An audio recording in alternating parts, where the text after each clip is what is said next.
Let's get things started with a question. I got a question for you. My question is, which rice is the right rice? Which rice is the right rice? I got two 1986 Topps Jerry Rice rookie cards on the screen. You know the design, that green with the white stripes like yard lines. Definitely a one and done 80s idea. 1986 Jerry Rice Topps, his rookie card. Not only the greatest receiver of all time, you could make a pretty good bet, couldn't you, Dr. Shark, that Jerry was the greatest football player of all time. Got two Jerry Rice rookie cards. One's in a PSA 9. The other one is in a PSA 4. Let me tell you about the PSA 4 first.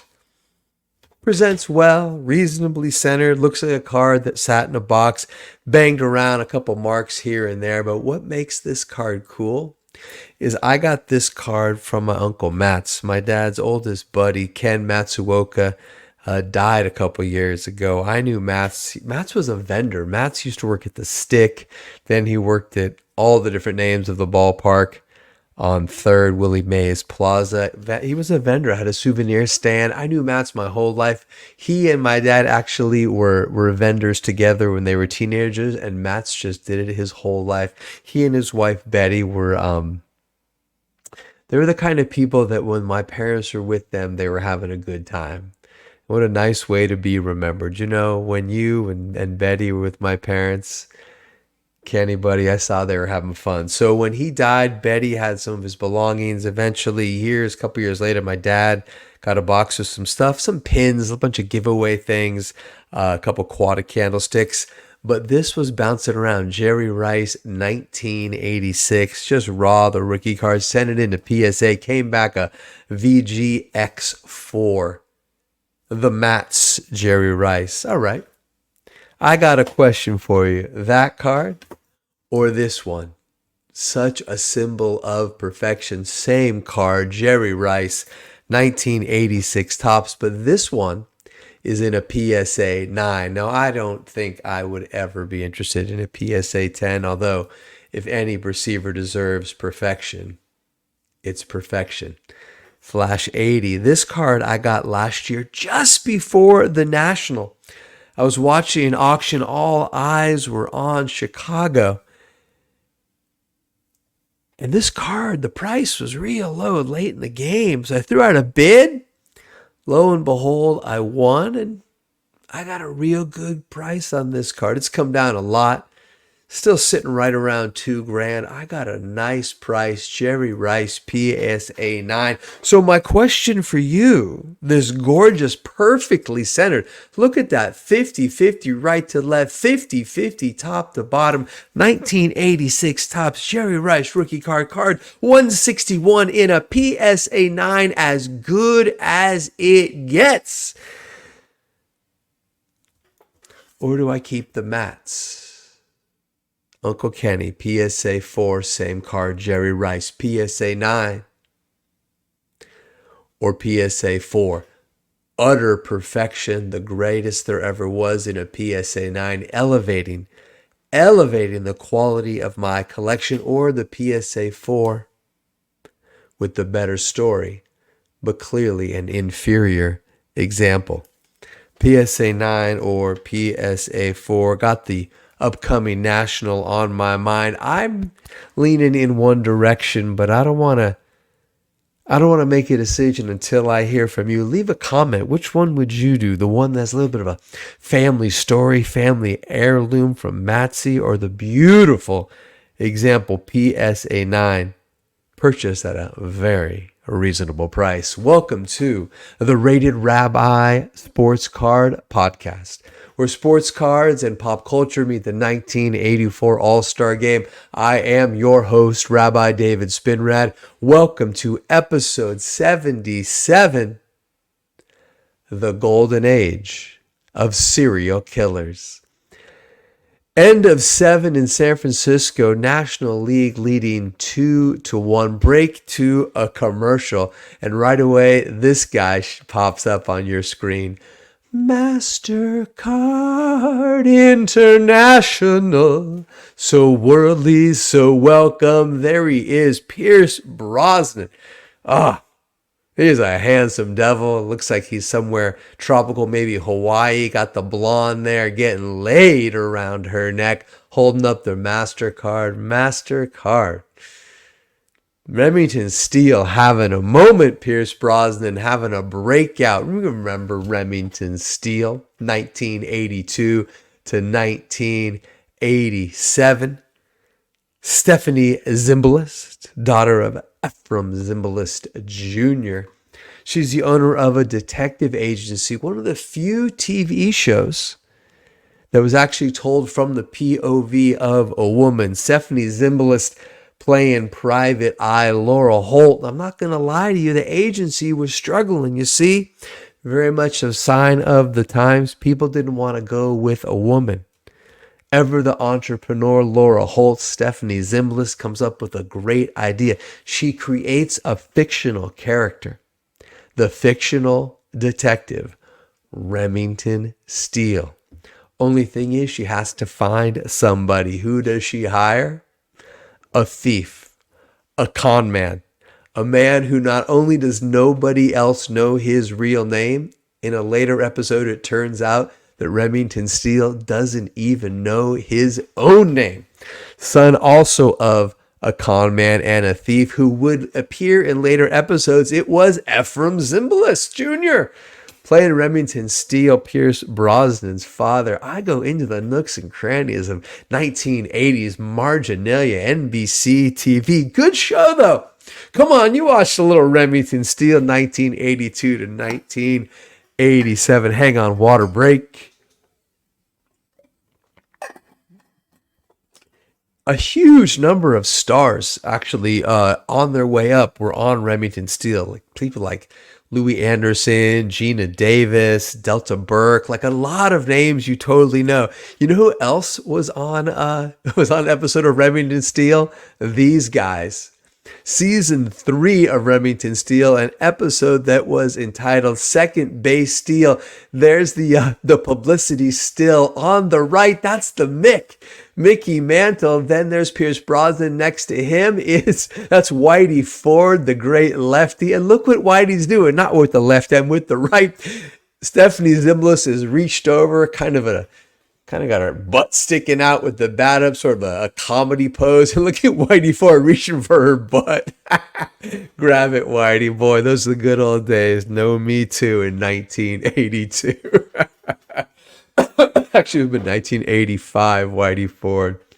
You naughty, naughty boy. Episode from season 3, Second Base Steele. It turns out Remington Steele Agency is hired for a fantasy baseball camp to explore a bunch of mysterious, unexplained accidents that are occurring at the camp. And I'm not talking like middle-aged men with pulled hamstrings. Episode 3, Mickey Mantle and Whitey Ford on Remington Steele. You're not going to believe this, but this is what I bring to you. I have the Remington Steele rookie card. There it is on the screen. In the middle, of course, Pierce Brosnan. On his left, that's Stephanie Zimbalist wearing the fedora and secretary, and also a kind of helped with some of the mysteries. That's the great Doris Roberts. This card is from Mexico Superstars, number 17, Pierce Brosnan, Remington Steele, Stephanie Zimbalist, Laura Holt y la Vertana Doris Roberts, Mildred Kreb, posando para los admiradores de la serie. Ediciones Este from Barcelona, the Remington Steele rookie card. I've had that ready for you ever since I found out there was a Pierce Brosnan commercial when I first started doing the research about 2 years ago. Let's cut to the next commercial after 7. Up on the screen, it's an ad for American Airlines. Prior to this image, this silver jet hurtling through the sky. You have the voiceover, Republicans and Democrats don't agree on anything. You have the guy who's the Republican, the Democrat, in a 3-piece suit. They're in the airport. But one thing they do agree on is American Airlines the official airline of the 1984 Republican and Democratic National Conventions? The whole world intersects with the 1984 All-Star Games. I've been saying it since day one. American Airlines, the official airline of the RNC and the DNC. The RNC would start the following month in August, and let's just say it was a formality. Of course, President Ronald Reagan nominated for a second term. His vice president, George H.W. Bush. Got a card up here on the screen, 2009. Tops American Heritage. It's a 52 tops design. Ronald Reagan waving stars and stripes behind him. Did this guy know how to work the camera or what? Ronald Reagan took over. The economy was in the dumps 1980. Started to turn it around first 2 years. Economy started to turn around second half of his first term. But more than that, he's able to tell a story, right? An aspirational story. Now, was he good for this country? Yeah, it depends on your perspective. I think the rich got richer and the poor got squeezed. I think certain crimes got criminalized that more often affected people of color than not. I think a lot of things happened in the 80s. And yet, one thing you got to admit, President Reagan restored pride in this country, right? He restored the belief in this country's ability to succeed, right? He was good. I recently did a baby naming, and the father of the grandfather, the father of the baby was one of Reagan's speechwriters. And I asked him what that was like, and he said it was like a dream, that he would deliver so well that he could write whatever he wrote, like Reagan would just elevate it. And that's what you get, Hollywood actor Ronald Reagan. Reagan, of course, takes the Republican national bid, and the Democrats actually were about to start the Democratic National Convention 1 week later. Moscone Center, just right there in San Francisco. Moscone Center, where I used to go to TriStar baseball card shows. Actually, 1989, I have a signed baseball and a signed baseball bat from Willie Mays. I remember the autographs costing $20. Remember the baseball bat? It's not Louisville Slugger. It's the other brand. It's the kind Willie used. It also cost $20. For $20, I got a bat and Willie to sign it. Bat and a ball. Moscone Center, TriStar baseball card shows. But 1984, it hosted the Democratic National Convention. Who are the candidates? 1984, Jesse Jackson, first African American to run for president. Who else? Gary Hart, popular senator from Colorado. We're still 4 years short of his real serious bid. Of course, the monkey business affair kind of derailed his bid for the White House. Of course, the nominee in 1984 for the Democrats was former vice president under President Jimmy Carter and former Minnesota Governor Walter Mondale. How'd Mondale do? We'll get to that in a second. Mondale did something that was progressive, though. Chose Geraldine Ferraro, the first woman ever nominated for the vice presidential positions, came from humble origins in New York, became an attorney, served as a congresswoman in New York. Here is a Geraldine Ferraro card, Influencers 2016. Let me take down the American Airlines so you can see the fullness of Geraldine. It's an uncorrected error. You might see that at the bottom. Her name is actually Ferraro. It's spelled Ferraro. Geraldine Ferraro, first woman to ever be nominated for the vice presidential position. So it was a head-to-head, Mondale versus Reagan. Here I am, 2008 tops campaign 84, Reagan versus Mondale. And what happened? One of the great landslides in American history.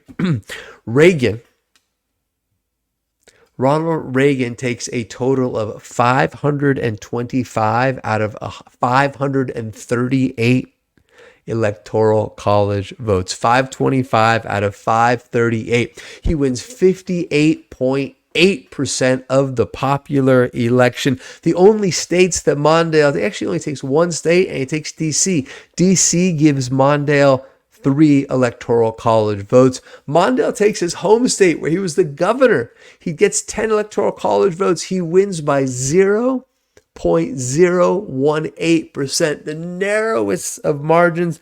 The country just simply wanted more of Ronald Reagan. What was going on out in front of the DNC? What was San Francisco protesting in 1984? They were actually protesting El Salvador. They were protesting Nicaragua. They were also protesting, it was San Francisco. And in 1984, nobody was still not yet talking about AIDS. First cases, 1980, 1981. In many ways, San Francisco, ground zero for the AIDS epidemic.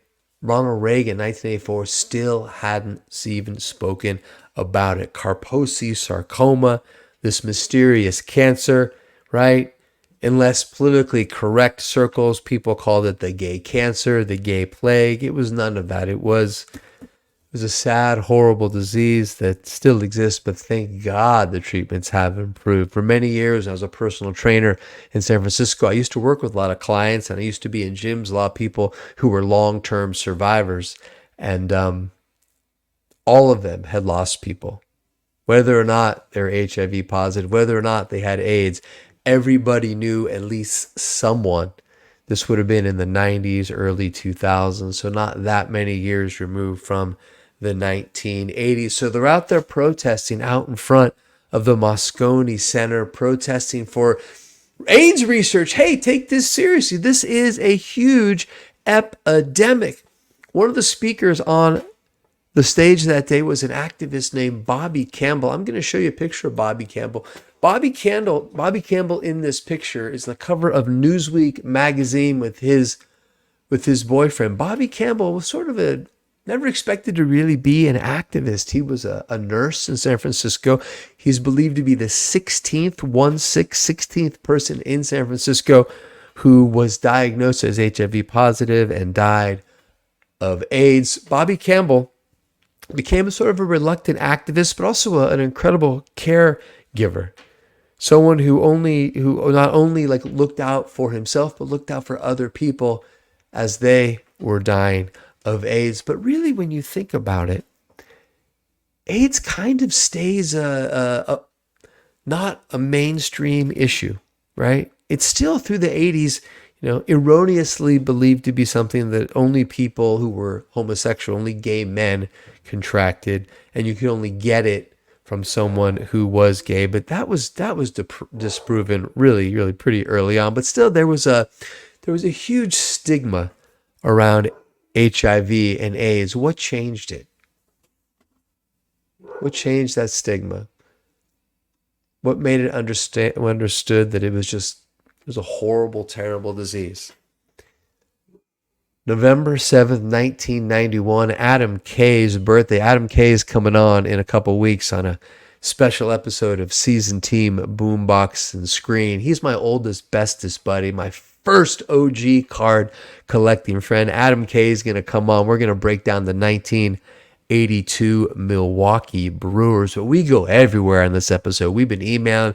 We're going to talk trades. We're going to talk childhood. He is the original person I rode to Arthur's Toy Town to buy packs of cards. He turned 21 on November 7th, 1991. What happened on that day? Up on the screen, there's Magic Johnson announcing that he was HIV positive. That changed everything.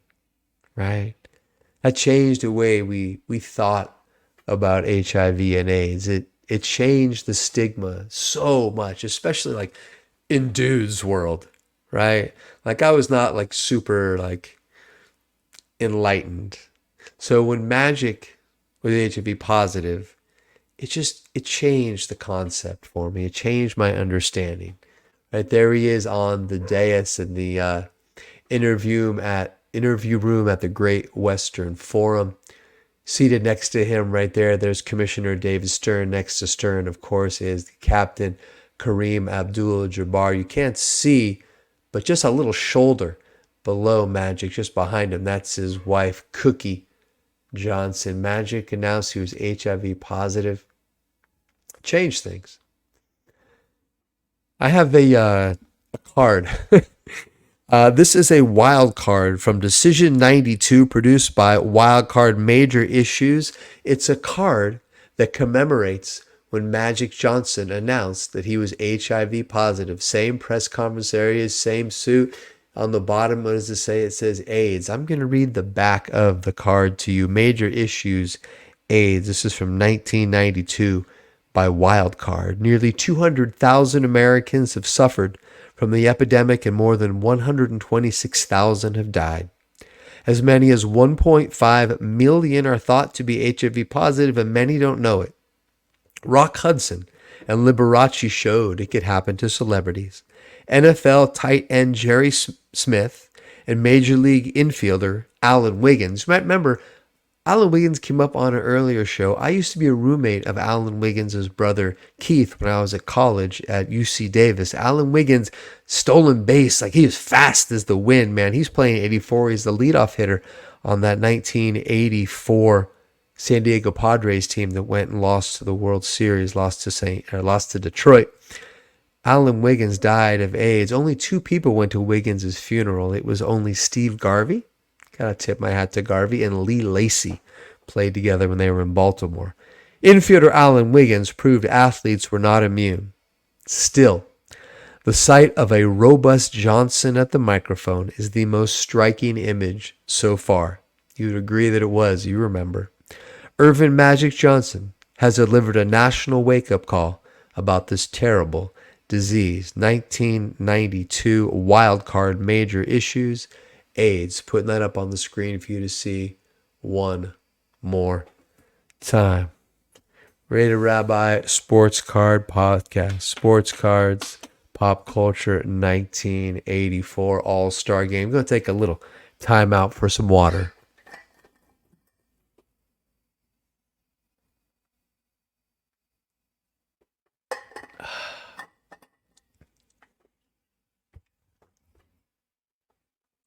(1970 to 1999) is understood to be the golden age of the serial killer.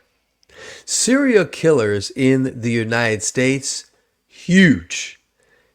So outsized, the only thing you can say is, well, that's America. Check this out. From the year 1900 through the year 2020, there are 3,613 serial killers in the United States. Coming in at number 2, the United Kingdom, 176. We're number 1. 3,613. Ain't that America for you and me? Oh my God. The golden age of the serial killer, 1970 to 1999. Perhaps nowhere has the serial killer found more notoriety and, let's face it, more success than California. Be it Southern California or Northern California. California, boy, we have had our disproportionate share of those serial killers. I want to give you my top 5 serial killers of all time. I'll tell you, listen, I am not an expert. I'm not even the expert in my family. That would go to my brother, Dr. Shark. My top 5 serial killers, I'm going to limit them to the 1980s, try to stay on mission with the podcast. My top 5 serial killers from the 1980s. But before we start, I have to tell you who I consider to be the greatest serial killer of all time, right? Got to be the Zodiac Killer. 1967, 1969, all around the Bay Area. Toyed with SFPD, sent letters from 1969 to 1971. They stopped 1974, never caught. People like to tell themselves He's in jail for something else. He's in prison for another crime, but they never caught the Zodiac Killer. Scares me to this day. Oh my God. Probably dead by now, but I got to go Zodiac Killer, all-time greatest, but not in my top five, because top five, like I said, I'm going to keep it to the 1980s, which also excludes serial killers from the 1970s. Top three serial killers from the 1970s in order. I got to go number one, Ted Bundy, right? Terrifying, charming, intelligent, horrible, psychopathic killer. Ted Bundy is number one. He's the gold medal for the 1970s. Number two, it's close, but I'm going to go John Wayne Gacy. Right, John Wayne Gacy, terrifying. He would dress up as a clown and do children's parties, you know. Although on the other hand, like it's a little heavy-handed, Gacy, and dress up as a terrifying clown, right? John Wayne Gacy, number two. Number three, you gotta go David Berkowitz, son of Sam, Summer of Sam. Although it was distant, but I think Berkowitz was one of the first serial killers I remember. Top three from the 1970s. Let's go Bundy, Gacy, and son of Sam, David Berkowitz. Now let's get to the top five from the 1980s. Boy, this took a dark turn, didn't it, Dave? All right, let's get at it. It's part of the history. Okay, honorable mention. Top five serial killers from the 1980s. I'm going to go with the BTK killer. Dennis Rader, killed 1974 to 1991. I'll tell you what keeps the BTK killer Dennis Rader out of the top five is I feel it's like a little presumptuous to, that he named himself. It's a little presumptuous to name yourself the serial killer name by which you want to be known. I feel like it's like a nickname. You can't name yourself, can't give yourself a nickname, right? You're going to call yourself the BTK killer, right? Of course, BTK stands for bind, torture, kill. Second knock on Dennis Rader, the BTK killer, is there's like a redundancy, the bind, torture, kill, killer. That kill, killer, he's just kind of like BTK. Right, and then make people figure it out. He's honorable mention. Okay, number five. Number five, scariest serial killer from the 1980s. It's gotta be Wayne Williams, the Atlanta child murderer, the Atlanta monster. 1979 to 1981. He just gets in, but it counts. I believe he is accountable for at least 28 murders. We kidnap young boys in Atlanta. There's some terrifying podcasts out there. One in particular, like, ooh, I still get like goosebumps. What really I remember about the Atlanta child murderer was this 1985 miniseries. I have the VHS box up on the screen. Atlanta child murders. It had Morgan Freeman in it. It had James Earl Jones.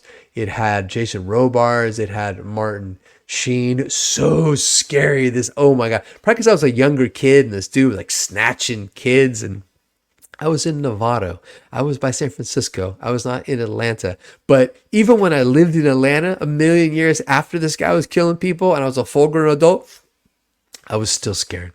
Oh, get him off the screen. All right, number five is Wayne Williams, Atlanta child murderer. Number four, no list would be complete without the Milwaukee monster, Jeffrey Dahmer. I know, but like, well, you're not going to put, Babe Ruth in the Hall of Fame. He was prolific and terrifying, right? Oh my God. He would torture, he would rape, he would murder, he would decapitate. He was a cannibal, right? He would pick up these boys, young men, gay sex. He would kill them, horrible, and he would eat them. He ate a lot of them. To quote Dr. Shark, at some point, Dahmer was eating just to eat. Woo! Number four, Jeffrey Dahmer, the Milwaukee monster. 17 males known, 1978 to 1991. Number three, a personal choice. I'm going to go with Dorothea Puente. You might not know Dorothea Puente, but I know Dorothea Puente. She killed from 1982 to 1988 in Sacramento. I was a freshman at UC Davis in 1988, so she was like right next door. I'm telling you, California, man, we had serial killers all over the place. Dorothea Puente was a landlady. You should Google her. Rough life. All these people. Horrible mix of like sexual abuse, violence, mental illness, like everything. It's a concoction. And also, they're psychopaths and sociopaths. So Dorothea Puente was a landlady in Sacramento, and she used to take in boarders. She would take in elderly men. Oftentimes, she would take in people who were developmentally disabled. She would kill them, bury them in the backyard, and then take in cash their Social Security checks. Dorothea Puente, the landlady killer, coming in at number 3. Number 2, also, I'm going deep cut, but again, it's Northern California. It's the only duo on our list. Is Leonard Lake and Charles Ng, NG, killed 1984 to 1985. These guys were nuts. Ex-military, survivalists, lived way out in the woods in Calaveras County. No jumping frog on their property, friends. That's if you know where Stanislaus National Forest, it goes Yosemite, and the northwest of that a little bit is Stanislaus, and the northwest of that is Calaveras County. They lived in Wilseyville. They lived in the middle of nowhere because they were sadistic psychopaths, combo killers, 25 victims, at least men and women. They would, I can't even tell you. I want you to associate me with what they did. Still terrifies me to this day. Charles Ng gets busted. They used to come in and rob people, come into San Francisco. And Ng gets busted stealing from a hardware store, gets in jail, actually escapes from jail to Canada. There's a whole extradition thing. Leonard Lake also gets arrested, has sewn into his shirt a cyanide capsule, kills himself when he's in jail. He never stands trial, never punished for his crimes. Let's run it down again. Honorable mention, the BTK killer. Number 5, Wayne Williams. Number 4, Dorothea Puente. Number 4, Jeffrey Dahmer. Number 3, Dorothea Puente. Number 2, the combo, Leonard Lake and Charles Ng. And number 1, at the end of the commercial, this bumper comes up. Tonight, after the All-Star game, the Night Stalker. In real time, the Night Stalker was happening during the 1984 All-Star game. I told you, everything intersects with this moment in world history. The Night Stalker, and then it goes from this frame, right? Look at those scary eyes. What's interesting is we don't know what he looks like. He's just starting. He has a name, but look at the picture of the guy. That guy's white. That guy's a Caucasian guy, right? Richard Ramirez was a Night Stalker. He was Hispanic, born in Texas. It cuts to another, and it's super scary. Oh, look at this one. The next frame, this is a little news clip coming up at 11. Again, same thing says on the screen. Tonight after the All-Star game, the Night Stalker, KABC TV, Los Angeles. There's a woman like in a nightgown, like, oh, scared. And there's a guy encroaching upon her.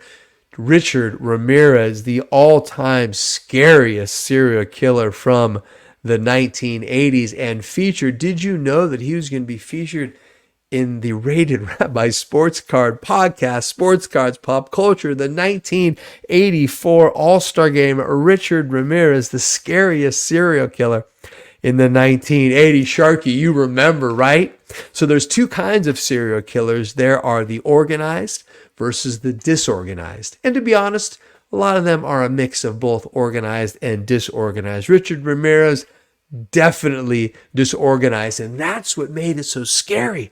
Right? He killed people in San Francisco, more in Los Angeles, but he was up and down Northern, Southern California, and seemingly just breaking into homes at random. Back in the day, people would leave their doors unlocked, summertime, window open. Not the spin rad boys. Let me tell you, we didn't have air conditioning in California. It wasn't that kind of thing, but we were upstairs. It was hot, not a well-insulated house built by Condiati. Hot, and we didn't care, man. Window needed to be closed, man. I didn't want the Night Stalker coming up the drain pipe and trying to kill me. Oh, that dude scared me. Whew, Richard Ramirez, a madman, a Satanist. Oh, again, I can't tell you the details. It's all there online. Podcast. There was recently a Netflix special about Richard Ramirez. 15 or more victims did horrible things. He was on death row in San Quentin. Where was that? Also right where I live. Marin County. Gorgeous view from San Quentin. He ends up dying of leukemia in Green Bay, which means he died at Marin General Hospital. Died of cancer. Ooh, terrifying. And also terrifying, seductive and charming. Women used to write him love letters when he was in prison. Gets married in prison to someone. What were you doing? You married the Night Stalker? Were you crazy, lady? Oh my God. Terrifying, terrifying, terrifying. And we have a Night Stalker card to show you. Richard Ramirez from the set Horrible Humans. Let me read the back. Richard Ramirez, Night Stalker. There he is walking into court. He's got the prison jumper, file under one arm, aviator glasses on, that flowing Night Stalker hair of his, flashing the Satan sign, the two, kind of like hook 'em horns kind of thing. Richard Ramirez, Night Stalker, American serial killer. Reading the back of the card right now. American serial killer, rapist, and burglar. His highly publicized home invasion crime spree terrorized the residents of the greater Los Angeles area and later the residents of the San Francisco area from June 1984 until August 1985. Prior to his capture, he was dubbed the Night Stalker. The judge who upheld Ramirez's 13 death sentences remarked that his deeds exhibited cruelty, callousness, and viciousness beyond any human understanding. Ramirez died of complications from B-cell lymphoma while awaiting execution on California's death row. Richard Ramirez non-sports card representing the scariest serial killer from the 1980s. Whew. Whew, we went some places tonight, ladies and gentlemen. Where did we start? We started with the tale of the two Rices, PSA 9 versus PSA 4. You tell me, what would you do? Take the family memory or take the high grade? I don't need both of them. You tell me. Then we got into a little Remington Steele. Pierce Brosnan, you handsome devil. You, 1984 Democratic National Convention. Looked at cards. Reagan, the Republican nominee, of course, the incumbent. Mondale and Ferrara, y'all never stood a chance. Protesting out in front's Bobby Campbell, early AIDS activist. A is not really mainstream till Magic came out on Adam K's birthday, November 7th, 1991. We got a card to commemorate that. Then we took a little breather and did a dive into the golden age of the serial killer. Americans, we love our psychopaths. No one loved them more than California. I gave you my top 5 from the 1980s. Number 1, of course, the Night Stalker, Richard Ramirez. All right, friends, let's wrap it up. I am leaving for Israel in the morning. Hoping to find a little peace in myself and hoping to find something that will inspire me for better days to come. Until we see each other again, thank you so much. Thank you for coming with me on this journey. It is a good time. I hope you have as much fun as I do. Please, please, please like and leave a comment. Let me know if you like it. Tell a friend. Do all those things. And until we meet again, may you be blessed and may you enjoy health and long life. So long for now.